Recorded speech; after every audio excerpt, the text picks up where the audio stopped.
Hi friends, இது உங்கள் யாஸ் 3690 MBG channel. நம்ம இன்னைக்கு என்ன பார்க்க போறோம் அப்படின்னா ஐஎன்எம் டாபிக் பார்க்க போறோம். ஐஎன்எம்ல என்னன்னா ஆங்கிலேய ஆட்சிக்கு எதிராக தமிழகத்தில் நிகழ்ந்த தொடக்க கால கிளர்ச்சிகள் பத்தி பார்க்க போறோம்.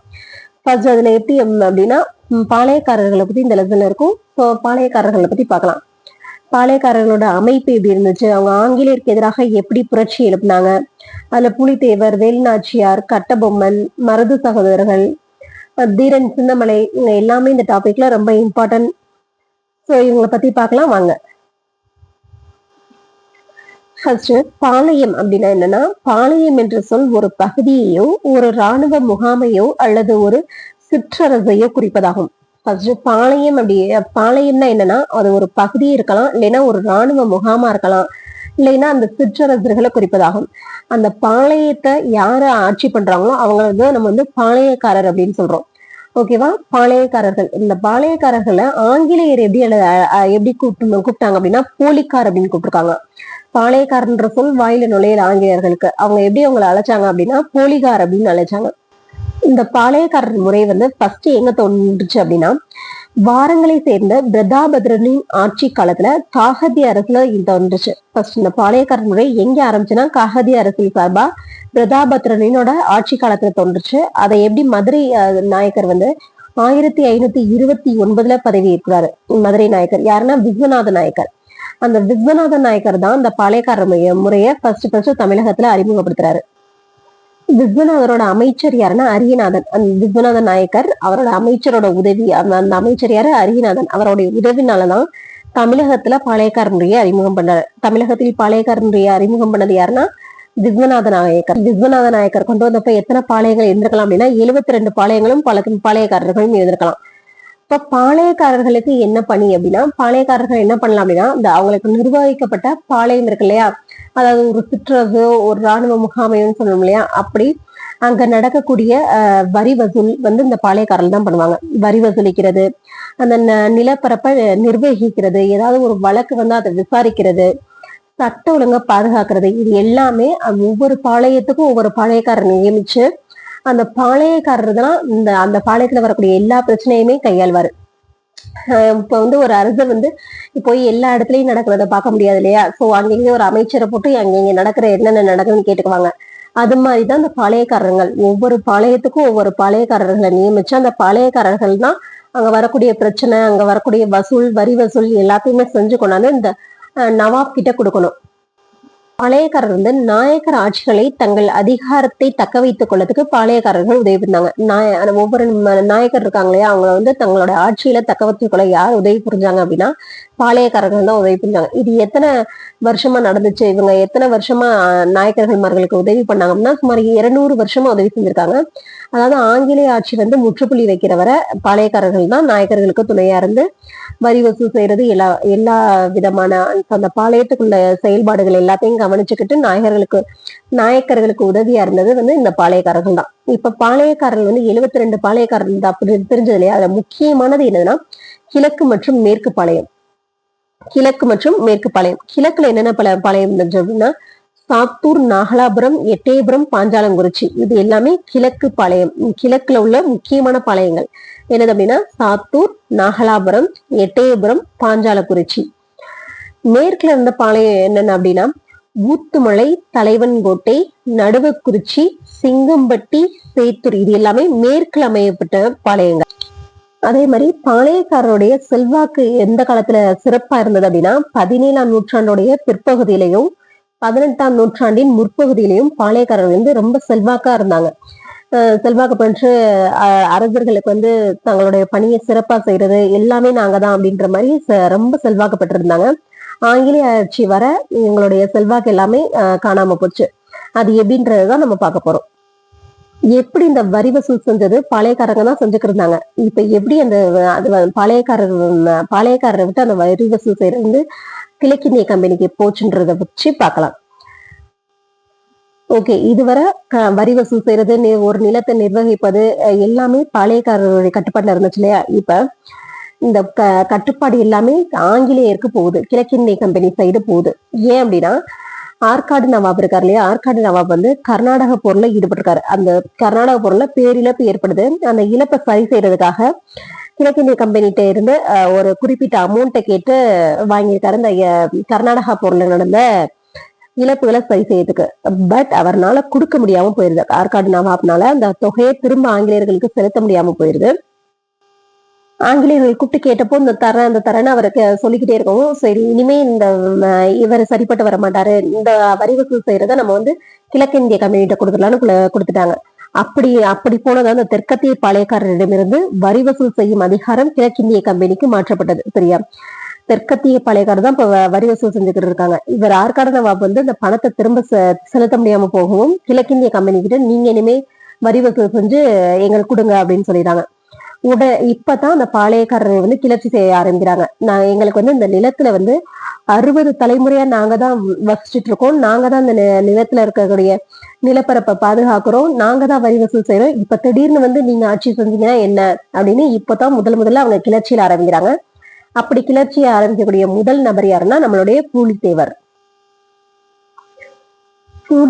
புலித்தேவருடைய புரட்சி காலம் பாத்தீங்கன்னா 1755 இருந்து 1767 இந்த வருடம் பூலித்தேவர் அவர்கள் புரட்சி பண்ணக்கூடிய வருடங்கள் தான். இப்ப என்ன, இந்த புலித்தேவர் யாரோட ஃபர்ஸ்ட் புரட்சியில ஏற்படுறாரு அப்படின்னா ஆற்காடு நவாபுடைய சகோதரராக இருக்கக்கூடியவர் மாபூஸ்கான் ஆற்காடு நவாபுடைய சகோதரர். இதுல அவருக்கு ஹெல்ப் பண்ணக்கூடிய ஆங்கில தளபதி யாருன்னா கர்னல் ஹெரான். இந்த கர்னல் ஹெரானோட உதவியோட மாபூஸ்கான் பூலித்தேவரோட போர்ல ஈடுபடுறாரு. திருநெல்வேலி பகுதியில இந்த போர்ல ஈடுபடுறாரு. ஃபர்ஸ்ட் அவங்க எதை கைப்பற்றுறாங்க அப்படின்னா மதுரையே அவங்க கைப்பற்றிடுறாங்க. யாரும் ஆங்கிலேயர்களோட உதவியாளர் யாருன்னா கர்னல் ஹெரான் அவங்களும் மாபூஸ்கான் ஆற்காடு நவாபின் சகோதரர் மாபூஸ்கான் இருவரும் சேர்ந்து மதுரையை ஃபர்ஸ்ட் கைப்பற்றிட்டு அடுத்து எதை நோக்கி போறாங்க அப்படின்னா திருநெல்வேலி பாளையத்தை நோக்கி போறாங்க. புலித்தேவருக்கு உதவியா இருந்த பாளையம் எதுனா மேற்கு பாளையம். புலித்தேவர் மேற்கு பகுதியில ரொம்ப செல்வாக்கு பெற்றிருந்தாரு. பீரங்கியுடைய தேவையும் துணை பொருட்கள் மற்றும் படை வீரர்களின் ஊதியம் உள்ளிட்ட காரணங்களால ஹெரான்னால புலித்தேவரோட மோத முடியல. ஏன் அப்படின்னா அந்த படை வீரர்களுக்கு ஊதியம் கொடுக்கல. இந்த ஊதியம் கொடுத்தாதான் நாங்க கிளர்ச்சியில ஈடுபடுவோம் அப்படின்னு படை வீரர்கள் சொல்றாங்க. இந்த நேரத்துல ஆங்கிலேயர்கள் பாண்டிச்சேரியை கைப்பற்றதுலயும் ஆர்வமா இருந்ததுனால பீரங்கி படையோட தேவை அங்கிட்டு கிடைச்சிருச்சு. பட் புலித்தேவரோட கிளர்ச்சியில் ஈடுபடுறதுக்கு பீரங்கி படையும் கம்மி, துணை பொருட்களும் கம்மியா இருந்துச்சு, அதோட ஊதியமும் கொடுக்காதனால கர்னல் ஹெரான் போர்ல ஈடுபடாம பின்வாங்குறாரு. இதை அறிஞ்சுக்கிட்ட ஆங்கிலேயர்கள் அவரை பணி நீக்கம் செஞ்சுறாங்க. யார? கர்னல் ஹெரான நீ ஒன்னும் போட்டியிட வேணாம் வா அப்படின்ட்டு பணி நீக்கம் செஞ்சுறாங்க.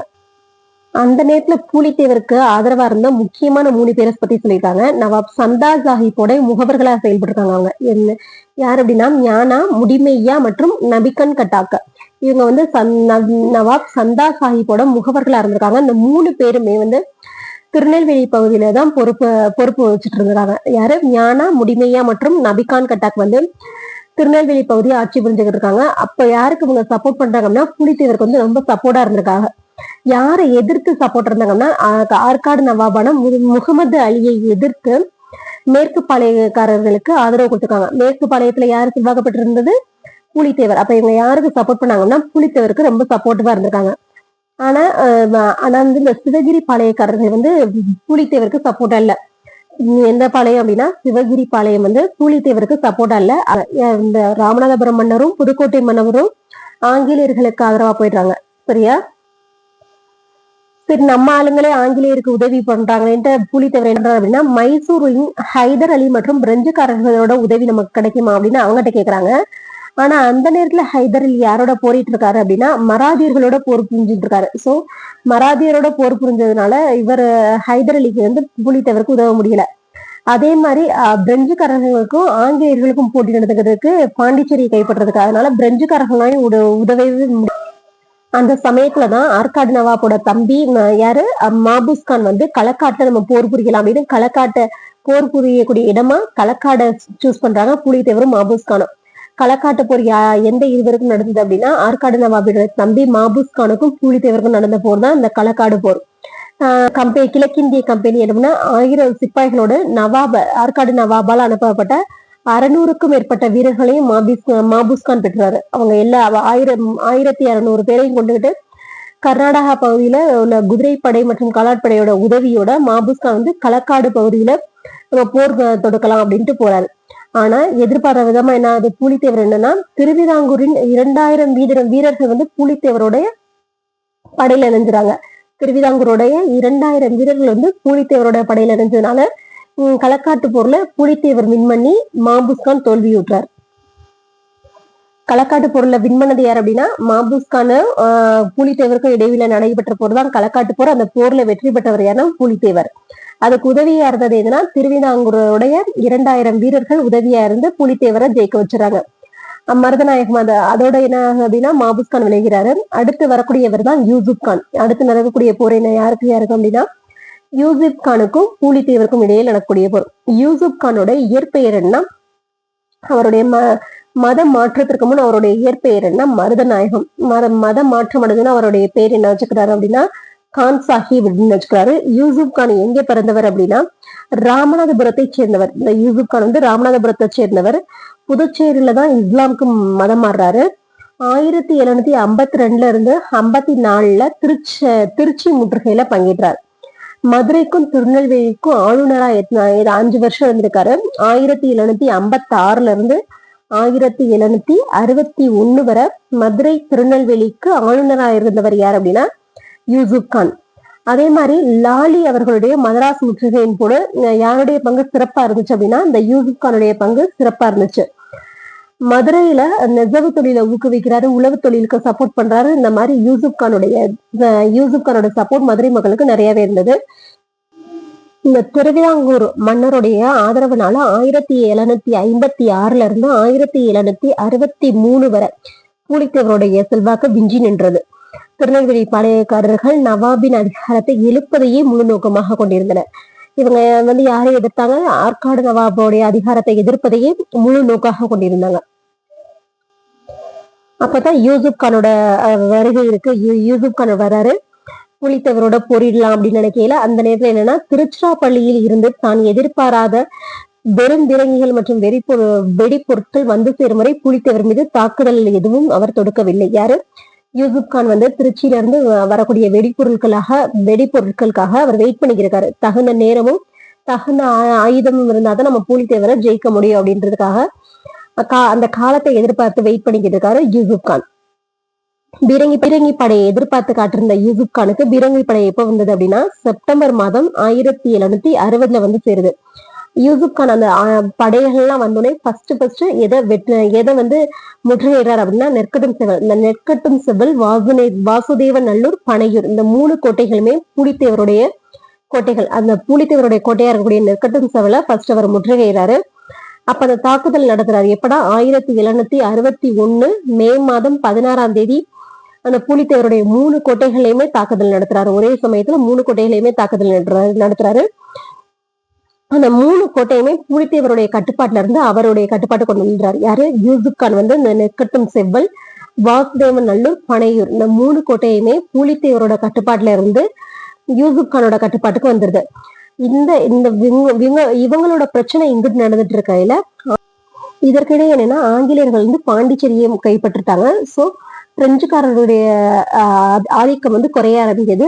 பூலித்தேவர் அவர்களுக்கு உதவியா இருந்தவங்க பிரெஞ்சுக்காரருடைய ஆதரவு இனிமே பூலித்தேவருக்கு கிடைக்காது அப்படின்னு தெரிஞ்சதும் இந்த சேத்தூர், ஊத்துமலை மற்றும் சுரண்டை பகுதிகள் வந்து பூலித்தேவருக்கு எதிராகவும் ஆங்கிலேயருக்கு ஆதரவாகவும் போயிடறாங்க. இப்போ என்ன ஆகுதுன்னா இவங்க இருவருக்கும் நடைபெற்ற போர்ல பூலித்தேவர் வந்து தப்பி ஓடிடுறாரு. மதுரை திருநெல்வேலியோட முழு கட்டுப்பாடுமே யூசுப் கான் கையில வந்ததுனால யூசுப் கான் வந்து ஆளுநர் ஆகிறாரு. மதுரை திருநெல்வேலிக்கு ஆளுநர் அவர் நியமிக்கப்பட்டது எப்படின்னா 1756 இருந்து 1761 வரை பூலித்தேவருடைய அந்த மதுரை திருநெல்வேலி பகுதியை யூசுப் கான் வந்து கைப்பற்ற ஆரம்பிக்கிறாரு. சோ யூசுப் கான் வந்து மதுரை மக்களுக்கு நிறைய உதவி செய்யறாரு. விவசாயத்தை ஆதரிக்கிறாங்க, நெசவு தொழில் ஆதரிக்கிறாங்க. இது எல்லாத்தையுமே ஆதரிச்சு மதுரை மக்களுக்கு ஒரு நல்ல தலைவரா இருக்கையில இவன் நம்மள மிஞ்சி போயிடுவான் போல அப்படின்னு யூசுப் கானை வந்து ஆங்கிலேயர்கள் வந்து நினைச்சிட்டாங்க. சோ ஆங்கிலேயர்கள் என்னன்னா யூசுப் கான்கிட்ட பேச்சுவார்த்தை நடத்தணும்னு கூட்டிட்டு போய் அவருடைய சொல்றாங்க, இந்த நாங்க தான் இதெல்லாம் கட்டுப்படுத்துறோம், நீ வந்து எங்களுக்கு உதவிதான் செய்யல, இல்ல இது என் மக்களுக்கு நான் என்ன செய்யணுமோ அதெல்லாம் நான் செய்வேன் அப்படின்னு அவர் நிக்கையில உடனே என்ன பண்றாங்க ஆங்கிலேயர்கள் அப்படின்னா அக்டோபர் 15 1764 மதுரையில இருக்கக்கூடிய சம்பட்டிபுரத்துல தூக்கு போட்டுறாங்க. யார? யூசுப் கான. எந்த ஊர்ல அப்படின்னா மதுரை சம்பட்டிபுரத்துல தூக்கு போட்டு யூசுப் கான் இறந்துறாரு. அதோட பூலித்தேவர் வந்து என்ன பண்றாரு? யூசுப் கான் இறந்துறாரு அந்த செய்தி என்னன்னா, பூலித்தேவர் வந்து 1764 நெற்கட்டு செவல வந்து கைப்பற்றாரு. அப்படி இருந்தும் 1767 வேற ஒரு ஆங்கில தளபதி கேப்டன் ஹாம்பல் என்பவரா அனுப்பிச்சு ஆங்கிலேயர்கள் அனுப்பிச்சு புலித்தேவரை தோற்கடிச்சு முழுமையாக புலித்தேவர் எங்க போனாரு அப்படின்னே இன்னவரை தெரியல. அப்படியே புலித்தேவருடைய வீழ்ச்சி ஆரம்பிக்குது. இதுல என்னன்னா அப்படிதான் பூலித்தேவருடைய நண்பன் ஒருத்தர் ஒண்டி வீரன் இருக்காரு. அவர் வந்து பூலித்தேவருடைய படைப்பிரிவு ஒன்றுக்கு தலைமையேற்றவர். பூலித்தேவர் வந்து பூலித்தேவரோட இணைந்து அவருடைய நண்பனாகவும் அவருடைய படைக்கு தலைவராகவும் விளங்கியவர் தான் அந்த ஒண்டி வீரன். பூலித்தேவர் கேள்விப்பட்டதா சொல்றாரு. செவிவெளி செய்தியின்படி ஒரு போரில் அந்த ஒண்டி வீரனோட கை துண்டிக்கப்பட்டதாக பூலித்தேவர் வருத்தம் அடைகிறாரு. அதுக்கு ஒண்டி வீரன் என்ன சொல்றாருன்னா, எதிரியின் கோட்டையில் தான் நுழைந்து பல தலைகளை கொய்தமைக்கு தமக்கு கிடைத்த பரிசு என்று கூறியவர் யாருன்னா ஒண்டி வீரன். அந்த ஒண்டி வீரன் வந்து கர்னல் எராலின் படையை வென்றார். ஒண்டி வீரன் எந்த படையை வென்றார் அப்படின்னா, கர்னல் எராலின் படையை வென்றவர் தான் ஒண்டி வீரன். இப்போ நம்ம வந்து ஆங்கிலேயர்களுக்கு எதிராக பூலித்தேவருடைய ஆட்சியை பார்த்தோம். அடுத்தது நம்ம யாரை பத்தி பார்க்க போறோம்னா, வேலுநாச்சியார் அவர்களை பற்றி பார்க்க போறோம். பூலித்தேவருக்கு அடுத்தபடியாக ஆங்கிலேயர்களை எதிர்த்தவர் யாருன்னா வேலுநாச்சியார். வேலுநாச்சியாரோட காலம்னு பாத்தீங்கன்னா 1730 1796. வேலுநாச்சியாருடைய தந்தை யாருன்னா செல்வமுத்து சேதுபதி. இந்த செல்வமுத்து சேதுபதி தான் ராமநாதபுரத்தோடைய அரசரா இருந்தவர். செல்வமுத்து சேதுபதிக்கு 1730 மகளாக பிறந்திருக்கவங்க தான் இந்த வேலுநாச்சியார். மகளாக பிறந்து தான் ஒரு பொண்ணா இருந்ததுனால எல்லாத்தையும் கத்துக்க கூடாது அப்படின்லாம் இல்லாம வளரி, வில்வித்தை, சிலம்பம் அப்படி எல்லா தற்காப்பு கலைகளையுமே கற்று அதுல தேர்ச்சி பெற்று விளங்கியவர் தான் இந்த வேலுநாச்சியார் அவர்கள். அது மட்டும் இல்லாம ஆங்கிலம், பிரெஞ்சு, உருது மொழி போன்ற எல்லா மொழிகளிலுமே வல்லமையா இருந்திருக்காங்க. குதிரை ஏற்றம் மற்றும் வில்வித்தையில திறமையாவும் இருந்திருக்காங்க. வேலுநாச்சியாருக்கு 16 வயதுல அவங்க தந்தை வந்து திருமணம் பண்ணி வைக்கிறாங்க. 16 வயசுல கல்யாணம் பண்ணி வைக்கிறாங்க. யாருக்கு அப்படின்னா சிவகங்கை மன்னரான முத்துவடுகநாதருக்கு. செல்வமுத்து சேதுபதி வந்து தன் மகள் வேலுநாச்சியாருக்கு 16 வயதுல திருமணம் நடத்துறாங்க. யாருக்கு அப்படின்னா முத்துவடுகநாதர். இந்த முத்துவடுகநாதர் யாருன்னா சிவகங்கை மன்னர். இவங்களுக்கு திருமணம் நடந்து அவங்களுக்கு ஒரு அழகான பெண் குழந்தையும் இருக்குது. அந்த பெண் குழந்தையோட பேர் என்னதுன்னா வெள்ளச்சி நாச்சியார். அந்த பெண் குழந்தை பேர் யாரு? வெள்ளச்சி நாச்சியார். இந்த வெள்ளச்சி நாச்சியாருடைய கணவன் யார் அப்படின்னா வேங்கன் பெரியவுடைய தேவர். இவர் தான் பிற்காலத்துல சிவகங்கை அரசராகிறாரு. யார் அப்படின்னா வேங்கன் பெரியவுடைய தேவர் வெள்ளச்சி நாச்சியாருடைய கணவர் தான் பிற்காலத்துல சிவகங்கை அரசராகிறாரு. இப்போ என்ன அப்படின்னா 1772 ஆற்காடு நவாப் மற்றும் லெப்டினன்ட் கர்னல் பான்ஜோர் தலைமையில் கம்பெனி படைகளுடன் இணைந்து காளையார் கோவில் அரண்மனையை தாக்கினார். யார் அப்படின்னா ஆற்காடு நவாப் வந்து யாரோட சேர்ந்து அப்படின்னா கர்னல் பான்ஜோர். ரொம்ப ஜோரா நடக்குது இந்த போர் அப்படின்னு ஷார்ட்கட் மாதிரி வச்சுக்கோங்க. கர்னல் பான்ஜோர் தலைமையில ஆற்காடு நவாபுடைய உதவியோடைய 2 பேரும் சேர்ந்து காளையார் கோயில தாக்குறாங்க. காளையார் கோயில தாக்குன அந்த போர்ல முத்துவடுகநாதர் வந்து உயிரிழக்கிறாரு. இப்ப என்ன பண்றதுன்னு தெரியாம என்ன பண்றாங்க, இளவர் அரசி வேலுநாச்சியார் வந்து கோபால நாயக்கருடைய உதவிய நாடி போறாங்க. கோபால நாயக்கருடைய பாதுகாப்புல 8 ஆண்டுகள் விருப்பாட்சியில தங்குறாங்க. திண்டுக்கல் அருகில் உள்ள விருப்பாட்சியில 8 ஆண்டுகள் தங்குறாங்க. யாரு? கோபால நாயக்கருடைய பாதுகாப்புல திண்டுக்கல் அருகில் விருப்பாட்சியில தங்கினவங்க யாருன்னா வேலுநாச்சியார். அவர் அந்த 8 வருஷமும் ஆங்கிலேயர்களுக்கு தெரியாம மறைஞ்சுதான் வாழ்றாங்க. அந்த மறைஞ்சு வரக்கூடிய காலங்கள்ல இவருக்கு வேலுநாச்சியார் என்ன பண்றாங்க அப்படின்னா, நம்ம ஆங்கிலேயரை எதுக்கிறதுக்கு ஒரு படையை நம்ம உருவாக்கணும்னு அந்த 8 வருடம் காலங்கள்ல அவர் வேலுநாச்சியார் வந்து ஒரு படையை உருவாக்குறாங்க. அந்த படைக்கு பெரும் வல்லமை சேர்க்கிறாங்க. அந்த படைக்கு ஆலோசகரா இருந்தது யாருன்னா சின்ன மருது. பெரிய மருது தான் அந்த படையோடைய படை தளபதியா இருந்திருக்காரு. பெரிய மருது வேலுநாச்சியாரோட சார்பில் ஹைதர் அலிக்கு தளவாய் ராணுவ தலைவர் தாண்டவராயர் வந்து ஒரு லெட்டர் எழுதுறாரு. இந்த மாதிரி எங்களுக்கு வந்து ஒரு 5000 குதிரைப்படை மற்றும் காலாட்படை வேணும், அதை நீங்க எங்களுக்கு அனுப்பிச்சு வைக்கணும் அப்படின்னா ஹைதர் அலிட்ட உதவி கேட்டு லெட்டர் எழுதினவர் யாருன்னா ராணுவ தலைவர் தாண்டவராயர். வேலுநாச்சியாருடைய தலைவர் தாண்டவராயர் எழுதுறாரு. இப்ப என்ன பண்றாங்க அப்படின்னா ஹைதர் அலி வந்து உடனே திண்டுக்கல் கோட்டை படைத்தலைவர் ஹைதர் அலியுடைய திண்டுக்கல் கோட்டை தளபதியான சையதுட்ட கூறி இந்த மாதிரி வேலுநாச்சியாருக்கு வேண்டிய உதவி எல்லாம் பண்ணுங்க, அப்படின்னு சொல்றாங்க. ஹைதர் அலி வந்து அதே மாதிரி 5000 குதிரைப்படைகள் 5000 காலாட்படைகளை அனுப்பி வேலுநாச்சியாருக்கு உதவி செய்யற மாதிரி அனுப்பி விட்டுறாங்க. ஹைதர் அலியுடைய உதவி, கோபால நாயக்கர் அவங்களுடைய உதவி, மருது சகோதரர்களோட உதவி, இவங்க எல்லாருடைய உதவினாலேயே வேலுநாச்சியார் வந்து திரும்ப சிவகங்கையை கைப்பற்றுறாங்க. கைப்பற்றிட்டு அரசியாகிறாங்க.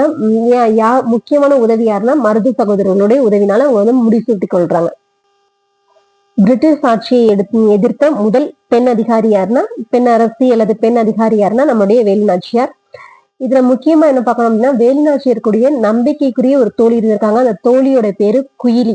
குயிலி யாருன்னா உடையாள் என்ற பெண்களின் படைப்பிரிவுக்கு ஒன்றுக்கு தலைமையேற்றவர். இந்த உடையாளை பற்றி யாருன்னு தெரிஞ்சுக்கிறதுக்கு ஒரு சின்ன கதை இருக்கு. வேலுநாச்சியார் வந்து போருக்கு குதிரையில பயணம் பண்ணிட்டு இருக்கையில குயிலி சொல்றாங்க, அந்த நடுக்கலை வழங்கிக்கிட்டு போலாம். ஒரு நடுக்கல் இருக்கு, அந்த நடுக்கல்ல இறங்கி நம்ம அந்த நடுக்கலை வணங்கிட்டு போகலாம் அப்படின்னு சொல்லல. அது யாரு அப்படின்னு கேட்கல. இந்த நடுக்கல் வந்து உடையாள் என்ற பெண்ணுக்கு சொந்தமானது. அதாவது உடையாள் யாருன்னா மேய்த்தல் தொழில் செய்யும் ஒரு பெண். அந்த மேய்த்தல் தொழில் செய்யற பெண்கிட்ட வந்து ஆங்கிலேயர்கள் வந்து இந்த வேலுநாச்சியாரை பத்தி உனக்கு தெரிஞ்சா சொல்லு, குயிலியை பத்தி உனக்கு தெரிஞ்சா சொல்லு அப்படின்னு சொல்லல. உங்களை பத்தி தெரிஞ்சிருந்தும் இல்ல எனக்கு அவங்க யாருன்னு தெரியாதுன்னு உடையாள் சொல்லிட்டாங்க. இவங்க பொய் கூடுறாங்க அப்படின்னு பொய் சொல்றாங்க அப்படின்னு தெரிஞ்சுக்கிட்ட ஆங்கிலேயர்கள் என்ன பண்றாங்க அப்படின்னா உடையாள கொண்டு போட்டுறாங்க. ஸோ அந்த உடையாளுடைய நடுக்கல் தான் இது. அதனால நம்ம இந்த நடுக்கலை வணங்கி விட்டு செல்ல வேண்டும் அப்படின்னு குயிலி சொன்னதுனால தன்னுடைய தாலியை கலட்டி அந்த நடுக்கலுக்கு போட்டுட்டு இதுதான் நான் உனக்கு செலுத்தின நன்றி கடன் சொல்லிட்டு வேலுநாச்சியார் வந்து நடுக்கலை கும்பிட்டுட்டு போறாங்க.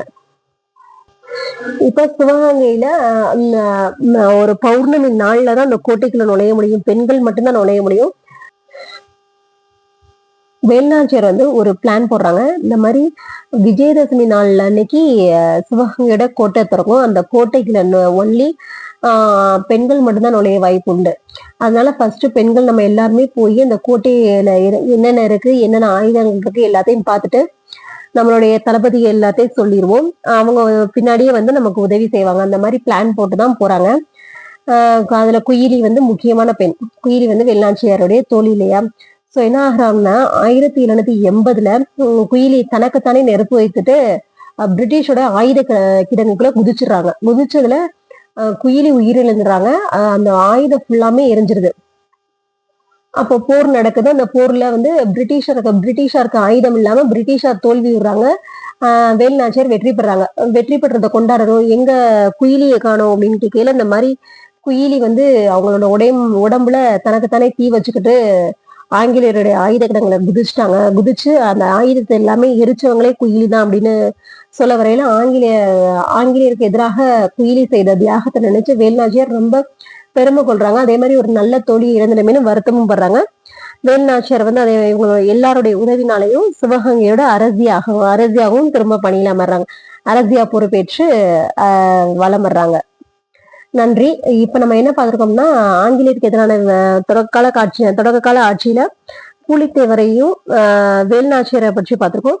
அடுத்தடுத்த வீடியோ நம்ம வந்து கட்டபொம்மன் அவர்களை பத்தியும் மருது சகோதரர்கள் தீரன் சின்னமலை அவர்கள் இவங்களை பத்தி பார்க்க இருக்கிறோம். தொடர்ந்து இந்த வீடியோவை லைக் பண்ணி ஷேர் பண்ணுங்க ஃப்ரெண்ட்ஸ். வீடியோக்கு ஆதரவு கொடுத்தவங்க எல்லாருக்குமே நன்றி.